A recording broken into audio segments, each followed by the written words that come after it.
large, but it's a nothing. If you look at it in megawatts, right, because that's what they're rated today, it's 0.8 megawatts. Oh, okay, yeah. That wheel which sits out in the Ford parking lot, that modern wheel, made 71,000 horsepower or about 50 megawatts. So, but they are all smaller. They are mostly horizontal turbines. Oh. The generator sits right on top, and they have 6 or 8 nozzles around. So, and today's wheel go about between 100 and 150 megawatts. The largest one is in Italy for 240 megawatts, but that is it. They just don't go further. And they are most of these wheels are used for peak shaving, not for base power. Because the base power is usually covered by either nuclear or by gas-fired steam power plants. But for peak shaving, they use these Pelton wheels. Oh, still. Very, very few are base power. And they're still used today? Excuse me? They're still used today? Yes. Oh. Yeah, but these turbines as of today are only from 1,000 feet on up. As when a drop, when the water drop is 1,000 and more feet. At about 800, there's the cutoff. Well, this was actually run at 735 or something like that. And Yeah, this 735 foot head, you see? and this would generate electricity? This actually generated compressed air. Oh, compressed There was air. a pump on both sides, 2 pumps, so a total of 4 pumps. And they send this compressed air about half a mile over in this direction to the main shaft, and they operated everything From that. with compressed air. Even the steam engines were was run with compressed air, and certainly all the hammers, right? Now the wheel was used for the kids' enjoyment. The kids, till an accident happened, and then they welded it shut. Yeah, oh, I bet you they had fun on there. Is this the picture where they showed this? Yes. Yeah. Yeah, exactly. Until somebody got hurt. Yeah, till somebody got hurt, and then the city welded it shut. I And was actually, thinking that it guy ra- was just in here who saw that accident. Oh, Really? really? Yes, he Oh. lives in Florida now. Wow. It And- kind of, when I first saw it, reminded me of a Ferris wheel. Kind of, you know, it'd be Ferris fun wheel, to yeah. ride on. Yeah. You know, you could see your. So- That's because you're just a kid. Oh, thank you. Because I take So what year, you guys, was this thing working, operating? What year? 1895. Oh, okay. 1895 till 1932, I think, right? Oh, okay. I think it was Yeah, either was it 30 or that long? 32, Yeah. and then they switched over to electric. Okay. So when they were riding on this, the kid, you'd go upside down, right? Yeah, I have no idea how they what did they this, did, but they kept the guy who fell off actually was good that he wasn't killed, but he got a very bad fracture on his leg. Actually, the bones were sticking out. The guy said, and the parents sued Grass Valley, and they immediately welded it shut, and that was that, right? There he is, huh, again? see this, but Yeah. see what she's doing? You stand here and Hold on. Yeah. no, keep going up or Oh, down. Oh, I get it. And then whatever. it would spin. When it Yeah. went around, it wasn't going around it. A big. so that person was standing No, over here? Power-wise, is not making, so to speak, I told you that, but it's still the largest in diameter. Yes, the big power wheels, they're all 26 feet or smaller. So when you go out and you look at the parking lot, this thing is 71,000 horsepower. That means it's 71 times as big as this one, but it's about 25 feet in diameter. Oh, I get it. Can you finish up? Yes. there's somebody out Yeah, here. okay. Thanks a lot. Yeah, thank you. Okay, well, I'll see you in the way. Yeah, The Yeah, Pelton turbine was developed by a local guy, Pelton. He was in Comptonville, which is just a little bit down 49. I know where that is, yeah. Yeah? Yeah. And he invented this thing in about 1875. And most of these wheels, for example, this one is an 1880 wheel. And you can sort of see this. The buckets are still square, they're not round. But by 1900, as at this wheel over there, the first one is a wheel from 1903. And, It was the actual one, it was. that is very modern. That is as modern as they go.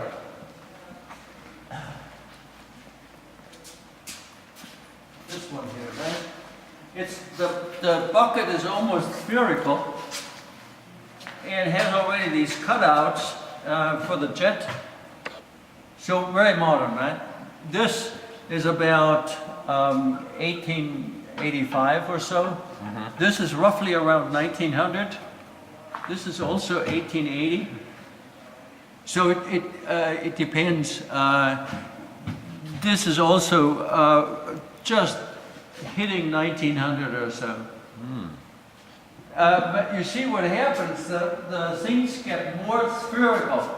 And eventually the modern ones like this one, it's almost completely spherical. Because that is what you want. More efficient, isn't it? Yes. Oh. oh, that's That's a neat. pretty big crusher there. Now, the rock was certainly crushed with these machines, and I'll show you how that works.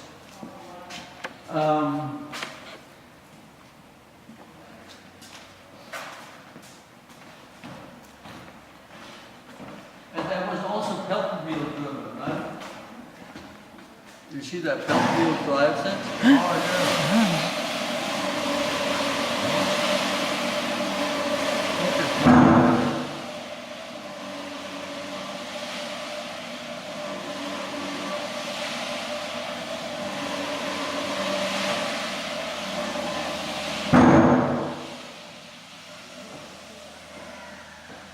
Wow, That's So nice. that's now, amazing. in these machines, in these stamp mills, there were 300 here in the area, Wow. and they ran 24/7. They stopped one day in the year, and that was Christmas Day. There, there. Wow, And then everybody complained they couldn't sleep. yeah.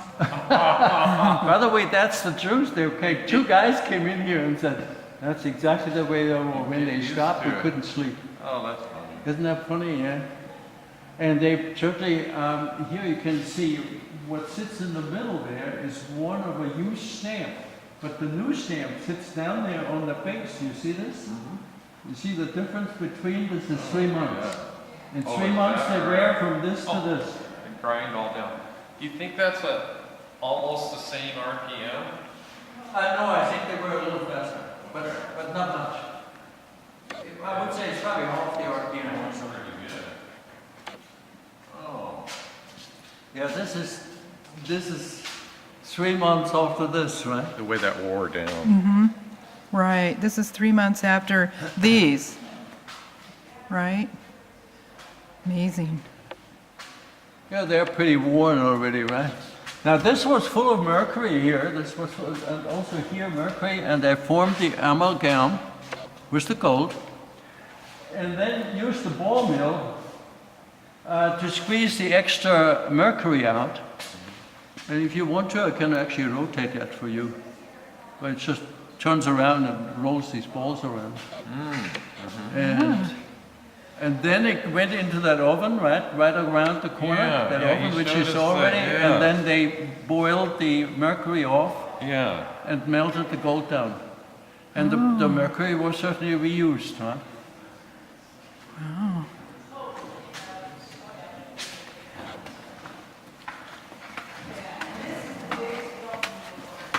Now, this mine was a hard rock mine. That means they drove those shafts down there and went along the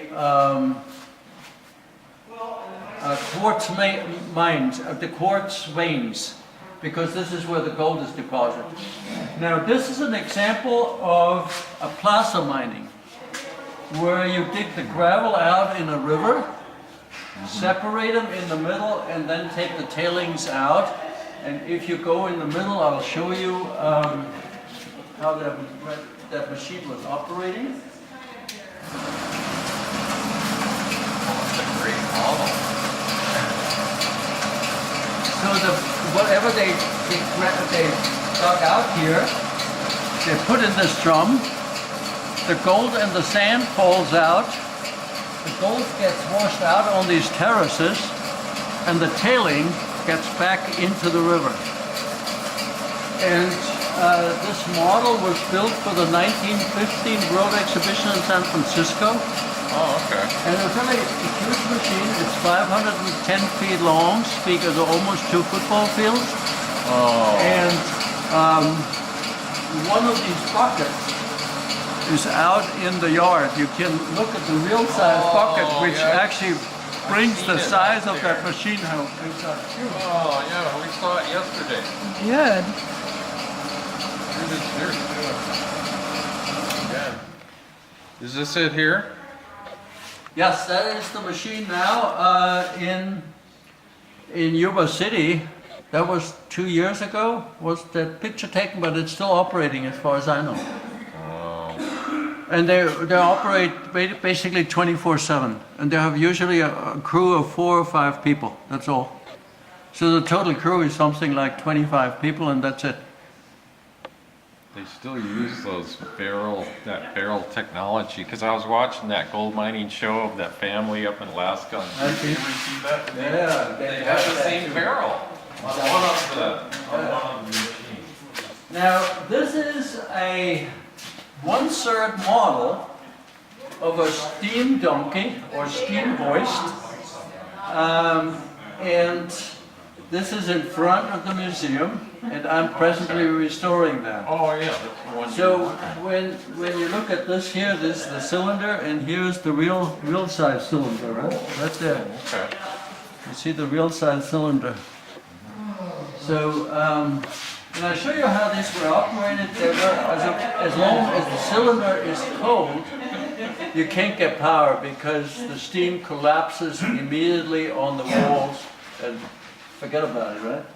So they have to first take a slow speed and warm these cylinders up, let the water out on the cylinder cocks, and when they were warm, then they clutched this in here and then lifted things up, right?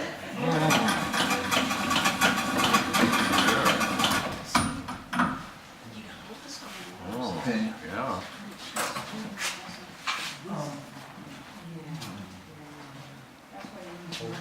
That's neat. Now the real machine What he's working on. holds 8,000 pounds here, right? So are you gonna get that so you can demonstrate it? Is that what you're on the resto, or is it? Right, it will be That's operating it in the there, spring. This is. I mean, that picture. Oh yeah, that's the machine down there. Exactly. Only that all the machinery sits right here, right? Oh, I get it.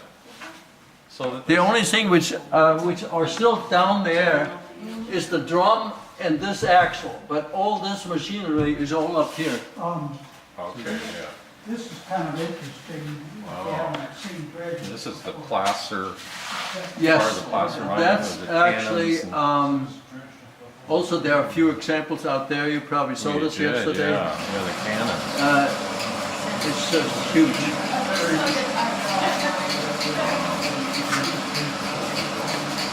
Now, this is here's what's used to get the rust and the coal gases out after they blast it for a small mine. It's about technology 1870 or so.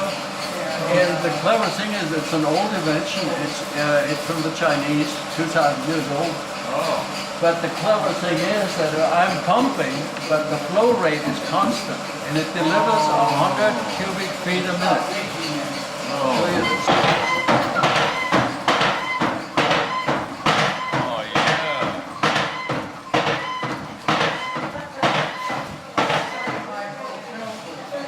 It's a big bellows. That is Bellows. amazing. That's something. Uh-huh. This is a dynamite packing machine from 1899. So it's 110 years old, right? And belonged to the Trojan Powder Company. And they were down in Hayward. This is the Bay Area. And this machine packed 20 cartridges at one time. And they packed them at a rate of 16 per minute. So they were really going in. And I show you how this thing works now. Dynamite is nothing but sawdust and nitroglycerin. Oh, okay. But the nitroglycerin is very, very unstable. If you have it in a little container or so, and you shake it, it explodes. So it's very, very, you have to be very, very careful with it. But in the moment it's in sawdust, then it's stable and it's dynamite and you can use it and it's Oh, okay. So now, I have to put some pressure on that noise.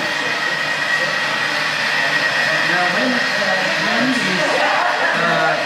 cartridges are filled, right, then these pistons stop right here, and they stop now too, that you can see this. And now look what happened to these two. They're hanging up and they're out of the process.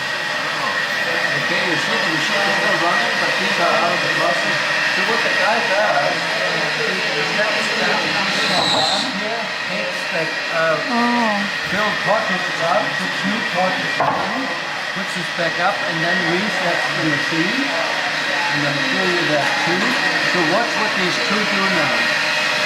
They come back down, and they're back in the process, and they come all the way down because now they have empty cartridges, right?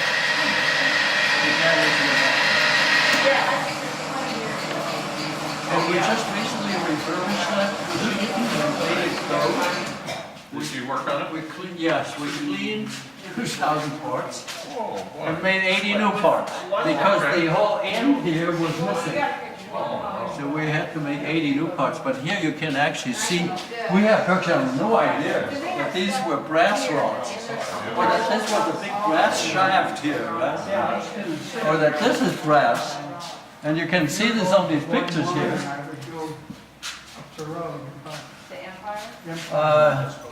You see here, for example, these bronze brackets, you couldn't see this, but you see those bronze brackets here, right? They're just, they came out of cleaning. Or here, for example, this brass piece here, you couldn't, before it was cleaned, you couldn't see it was a brass piece, right? Oh, yeah. But it was never mine. So where does this mixture go when it goes through here? Yes, it goes in the slot. It goes in the slot.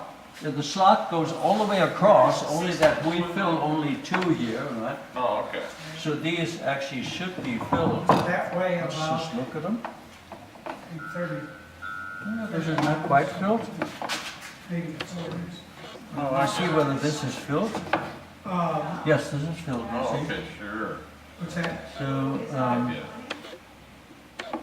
Well, you can go 20 or you can go 49. It's awful 49. you know, we might as well leave this open that people Yeah. see. This went all the way across, right? But right now, we're only filling these two because the yeah. dosage can't handle 20. Sure, yeah. They can't hardly handle two. And these empty things, they were put in here by hand? And they're Yes, because he just took this down, right? Yeah, longest. And then put the empty cartridges in there. Yeah. This is a little bit filled, but not much. right. Okay, this probably filled to where that piston went. But No, I'm sorry, that because nothing goes in there, so this is not filled at all. This should be empty, Okay. and it is, Okay, right? Just But for the demo, but he's saying they just pack the two down up here, but they used to pack them all. oh, I see, okay. Just for the demo. So where was this invented or built? Was it? it was built in Michigan, Okay. but it was down in Hayward, Oh, right in you the said Bay that. Area. Yeah. And actually, there's an aerial picture, and I'll show you that. You're from This is the Trojan Powder Company down in Hayward. the, And they know exactly where that is because this is the railroad line and this is the river. The river is routed a little bit different today, so they rerouted it a little. But these machines here are these number 8s, which you see, and when you go here, number 8, right? It says steel packing building, moat around each building, so they were secured, but they never flew apart. What did fly apart, however, are the Chinamen, which weren't mixed gonna do it because. the nitro with the sawdust, because if they were not careful, if you were lucky, you found a That's shoe. what I'm saying, Right? over there, you can go down in So that's the shaft. where so where Great. you're- Thank you.